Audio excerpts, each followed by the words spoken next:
you are going to be sitting in the audience and listening, and I think we'll get some good information on where we stand with the whole process of reform of our police department that we so depend on and so appreciate, but has gone through some tough times, and I think we're all here to pull them back out through a better time. So thanks everybody for being here.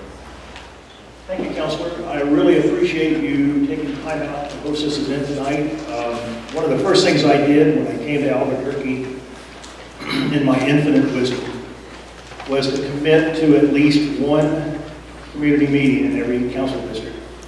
I guess we're working on fourth or fifth now, I've lost track. But turnouts have been pretty good, questions have been great. Sometimes we have disagreements, but we always get through that. Your report in many places makes scathing comments about the systemic failure to monitor use of force and the low culture of accountability. And I don't know how many people here actually attended the hearing, but that was not the impression I derived from that hearing. I thought that your comments were very muted at the hearing and did not really get to the core of those issues, which are rife throughout the report. And I was especially surprised that the judge ended the hearing with a congratulatory party for APD and its accomplishments around the reform process.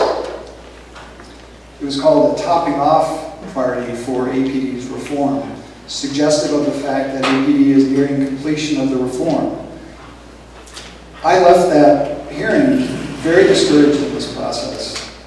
And I wonder if you can share with us, how do we reconcile what is in your report with what in fact was displayed at the hearing today? You yourself, the comments that you made, and the way that the judge characterized the state that we're in right now in the reform process. Well, I'll deal with my comments first, and I'll stand by both my report and I'll stand by my process that I use to get change made. It would be fairly easy for me to walk up to the chief and gouge my thumb in his eyes and tell him he was a no-good SOB and blah, blah, blah, blah, blah. I can do that. But he and I are probably not going to work together much after that. I need to build a relationship with this man so that he knows he can trust me to do what I say I'm going to do. And that report is his roadmap for what he needs to do with the agency. I don't need to call him names in public to get him to do that. The judge will get him to do it if he doesn't want to. And I don't think that's the case. I don't think the judge is going to have to make him do it. So, Peter, pardon me if I need to be blunt with this, but there's a big, big difference between writing a report that, I mean, eventually it gets consumed by the public, yes. But that report is written as a roadmap for this police department. And it's written as an informative mechanism for the judge. It's not written for the public. So, first of all, that document is a roadmap, and that's why it's as clear and concise and sometimes as brutal as it needs to be. That doesn't mean that when I see the chief, I have to call him names. I'm just not going to do that. That's not who I am. So, I'd be happy to talk with you about it more. I mean, we've had several meetings about this. I think I mentioned to you from day one, the first report would be relatively easy. The second report would be tougher. The third report would be tougher. The fourth report would be tougher until what?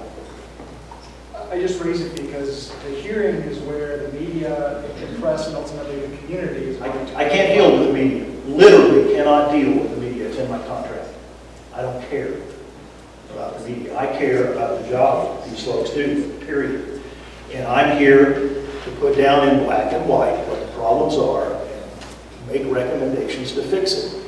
It's very difficult to call a guy names and then try to have a meeting with him to resolve some issues. And you know that. You've been in this business a long time. Just to be clear, I'm not suggesting that you should call the chief names by any stretch of your imagination. I just wanted to see what was in the report reflected in the conversation in here. Well, I don't think you'll ever see it. I'm sorry. If that's what it means for me to do a good job in your mind, I'll never do a good job because I'm not going to be that parent who does that.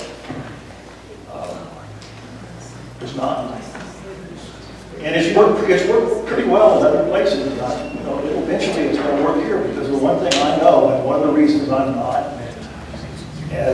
mean and ugly and nasty as everybody wants me to be, because I got a judge behind me. And if these guys want out of this thing, what's in that report is what's important. But you don't think the report is saying they're not doing their job? I'm sorry?